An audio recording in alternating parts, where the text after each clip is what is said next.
Les habits neufs de l'empereur. Il était une fois, il y a bien longtemps, un empereur qui aimait par-dessus tout la mode.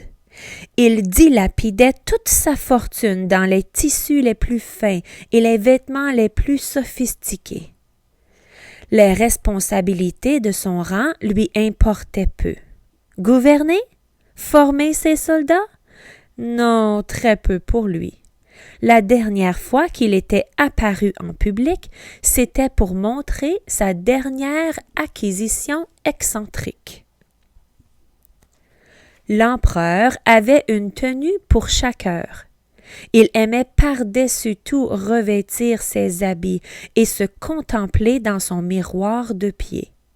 On entendait dans les couloirs « L'empereur est dans sa garde-robe !» alors qu'on aurait cru le trouver dans la salle du conseil. La ville sur laquelle régnait l'empereur était immense. Des visiteurs entraient et sortaient tout le temps. Un jour, 2 escrocs se présentèrent comme des tisserands de génie. Les soi-disant tisseurs déclarèrent qu'ils créaient des vêtements d'une beauté rare, au style avant-gardiste. Ils prétendirent même qu'ils avaient le don de fabriquer des tissus qui restaient invisibles à l'œil du simplet ou de celui qui n'était pas à sa place dans son métier. « C'est incroyable !» pensa l'empereur. « Voilà comment je vais pouvoir savoir si mon gouvernement est compétent. Et puis, je pourrais dire adieu aux nigauds qui m'entourent. »« Mettez-vous à l'ouvrage, il me faut ces vêtements magiques !» cria l'empereur. Il offrit aux tisseurs le double du salaire demandé pour s'assurer qu'ils donneraient le meilleur d'eux-mêmes. Les tisserands assemblèrent les pièces de leur métier à tisser et firent mine de se mettre tout de suite à l'ouvrage. Ils auraient pu paraître consciencieux s'ils ne cousaient pas dans le vide. De plus, ils exigèrent la soie la plus fine et le fil le plus résistant pour leur création. Après avoir glissé les matières précieuses dans leur sac, ils se concentrèrent sur leur travail imaginaire. Curieux de voir où les tisseurs en étaient, l'empereur craignait d'aller s'en rendre compte par lui-même, de peur de ne rien voir. Aussi, il envoya son meilleur ministre pour constater de l'avancement des choses.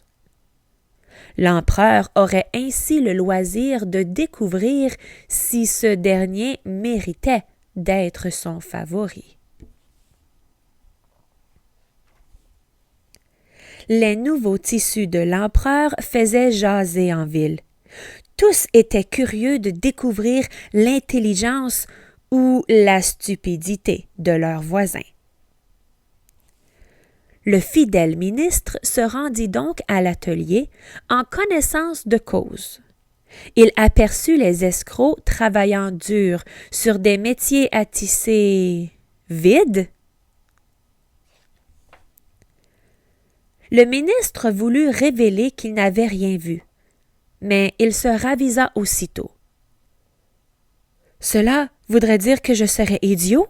paniqua-t-il intérieurement. « Impossible! Je vais dire que tout avance bien, sinon je risque de perdre ma place. » Les tisserands virent le visage du ministre se décomposer. « Alors, qu'en pensez-vous? N'est-ce pas magnifique? » demanda l'un d'eux. Le ministre s'éclaircit la voix et s'extasia. « Bien sûr, c'est sublime! Tout à fait exquis. Je dirais même plus, un vrai travail d'artiste. » Les imposteurs étaient très fiers d'eux. Ils retournèrent à leurs tâches imaginaires, car c'était tout un art de faire semblant d'effectuer des réajustements minutieux sur des vêtements. Nerveux et encore sous le choc de n'avoir pas su voir les vêtements en préparation, le ministre se ressaisit et alla trouver l'empereur. Il lui rapporta que les tisserands avançaient à toute allure et que ces tenues allaient sûrement être bientôt prêtes. L'empereur fut enchanté de ces nouvelles et il ne put se retenir bien longtemps avant de renvoyer quelqu'un pour un nouveau compte-rendu. Il choisit un autre ministre pour l'occasion, ce qui allait lui permettre de savoir ce qu'il valait. Pendant ce temps, les tisseurs demandaient toujours plus de soie, d'argent et de fil d'or. L'empereur ne leur refusait rien, surtout depuis que son cher ministre lui avait confirmé que tout avançait pour le mieux. Les escrocs se remplissaient avidement les poches. L'autre ministre, mandaté pour rendre visite aux tisserands, se présenta. Ce fut le même scénario et il arriva à la même conclusion. Mieux vaut se taire que perdre sa place. Il déclara donc avec enthousiasme qu'il n'avait jamais vu de parure aussi recherchée. Maintenant que l'empereur était rassuré par ces deux rapports, il décida qu'il était temps de se rendre lui-même à l'atelier.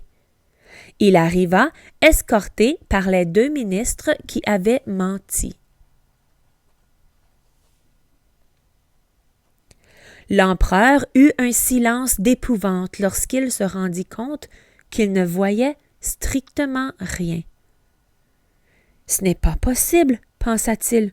Moi, inapte à être empereur, quel affront! » Évidemment, il pouvait encore moins l'avouer que les autres. Il félicita donc les tisserands pour leur bel ouvrage et accepta d'étrenner sa nouvelle tenue au prochain grand défilé. Le jour de la parade, l'empereur enfila sa nouvelle parure. Son personnel poussa des « ah » et des « oh » d'admiration. « Cela vous va si bien! Regardez cette cape!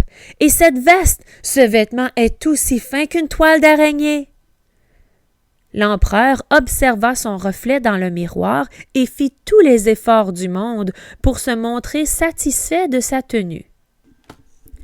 Les chambellans, qui étaient censés porter sa traîne, firent mine que tout était normal, ils n'osaient pas prétendre le contraire. Au passage de l'empereur, chacun s'extasia devant la finesse du tissu. Que pouvaient-ils faire d'autre? Avouer qu'ils étaient sots? Jamais de la vie. Puis un petit enfant lança. « Mais il ne porte rien! » La remarque fit rapidement le tour de la foule, qui osa enfin dire « C'est vrai, il ne porte rien du tout! » L'empereur ne savait pas où se mettre.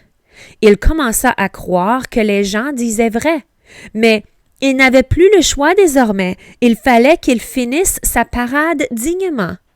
Tous continuèrent à jouer la comédie jusqu'au bout, la tête haute. Pendant ce temps, un peu à l'extérieur de la ville, deux tisserands transportaient des sacs très lourds, ce qui ne les empêchait pas de sourire. On n'entendit plus jamais parler d'eux.